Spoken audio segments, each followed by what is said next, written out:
Halo semuanya, perkenalkan nama saya Nura Cahyani Aprilia Upa, NIM 21011140162. Nah teman-teman, di sini saya akan menjelaskan sedikit tentang hakikat manajemen dan manajemen pendidikan. Perlu kita ketahui bahwa manajemen ini merupakan suatu konsep yang secara luas diterapkan dalam berbagai bidang dan suatu organisasi. Nah, dalam konteks pendidikan, manajemen ini memiliki peranan yang sangat krusial dalam mengoptimalkan proses pembelajaran dan pengembangan kurikulum.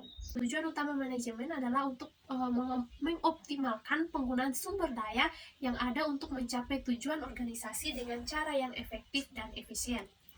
Yang berikut yaitu pandangan mengenai pendidikan.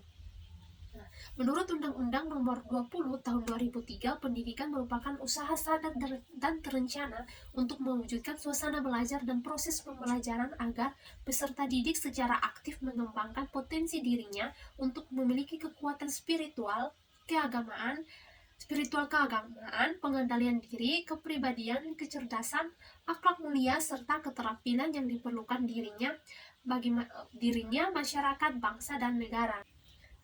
Makna manajemen pendidikan itu sendiri merupakan suatu proses perencanaan, pengorganisasian, pelaksanaan, pengawasan, dan evaluasi berbagai aspek dan komponen dalam sistem pendidikan.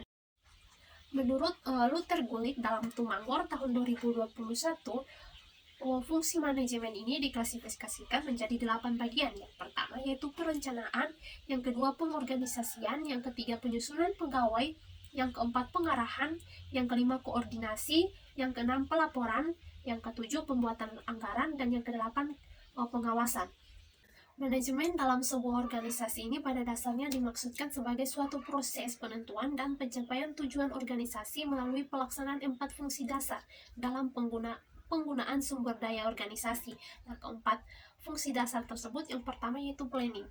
Nah, dalam konteks ini lembaga pendidikan untuk menyusun kegiatan lembaga pendidikan diperlukan data yang banyak dan valid, pertimbangan dan pemikiran oleh sejumlah orang yang berkaitan dengan hal-hal yang telah direncanakan. Yang kedua, organizing, di mana lembaga pendidikan itu sebagai suatu organisasi yang memiliki berbagai unsur yang terpadu dalam suatu sistem yang harus terorganisir secara tepat dan rapi, baik tujuan, personil, manajemen, teknologi, siswa, kurikulum, uang, metode, fasilitas, dan faktor luar seperti masyarakat dan lingkungan sosial budaya.